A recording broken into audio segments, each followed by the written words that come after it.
Saudara, ke sorotan selanjutnya, DPR resmi menetapkan pimpinan Komisi 13 menjadi alat kelengkapan Dewan atau AKD. Berikut mitra kerjanya.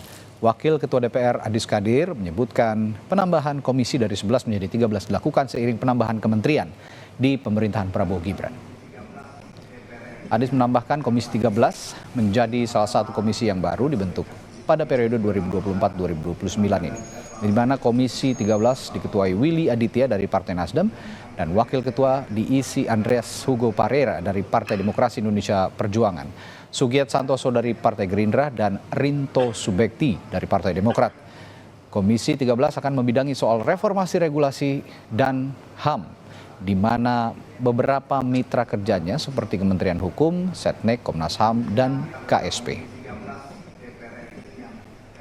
Di sini memang komisi yang membawa tentang regulasi, reformasi regulasi ya. Jadi aturan-aturan, reformasi tentang aturan-aturan, kemudian juga di sini HAM ada di sana, dan mitra kerjanya tentunya ada Kementerian Hukum, Kementerian HAM, kemudian ada juga Kementerian Imigrasi dan Pemasyarakatan, dan kemudian Kementerian Sekretaris Negara juga ada di sana.